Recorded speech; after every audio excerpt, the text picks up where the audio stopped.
kama tulipo watu.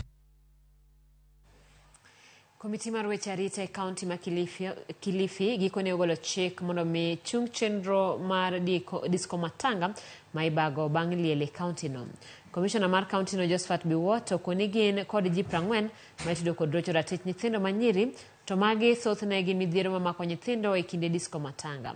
Kaka Judith Omondi lero, Biwott okoni ruodhi koro miteko mar ndhi anyuola mabiro bago miel mar disco Matanga e kinde liel.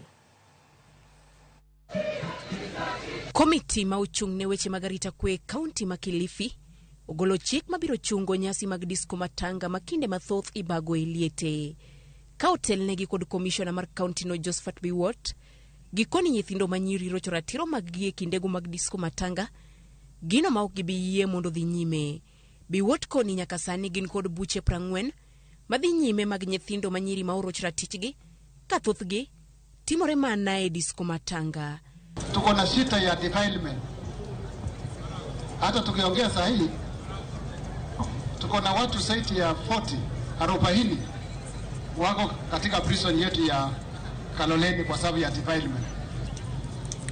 Disco Matanga kulingana na security committee ya Kilifi County tulisema hakuna disco Matanga.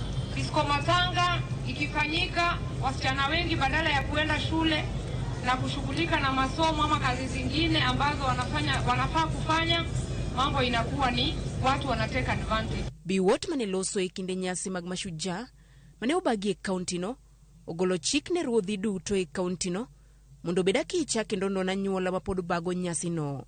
Poni giyudo oketgi thuolo mar mako gi kendo chwalo gi e doho kaka ji madhi ataro kod chike ma oketi.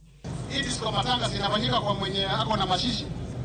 Tukiwa na disco Matanga hatutachukua nafasi yoyote ku waste time, tutaendee mwenye familia hiyo yenye iko na mashishi, kwa sababu hao ndio wanaharibu watoto wetu. Yote ambaye atakuwa na disco Matanga tutamstaki, na naamrisha wote hawa kwamba kutoka leo hatuwezi kubali watoto wetu wasichana wapate mimba ya mapema kwa sababu ya wengine wanataka kutafuta pesa kupitia disco Matanga. Komanda marobila e kaunti no Fatuma Hadi bende okwayo jonyuol mondo konygi e reso ngima nyathi manyako e kaunti no. Jaribuni kuongea na watoto wetu, waambie madhara na dangers za kuengage into sexual issues kabla hawajafikisha miaka ile wanafaa kuwa wamefika, na msikubali kwamba waweze kuwa exposed kwa vitu ambayo inaweza wafanya waweze kujipata katika hiyo hali. So to protect sisi peke yake hatuwezi pigana na issue ya defilement. We need your support as a community. Chwadongolo e kinde lielo sebedo gino makelo tuak ma opogore e kaunti no kama kuom josiasa to sebedo kasiro chenrogo kaka gino mamoro piny. Judith Omondi, Ramogi TV.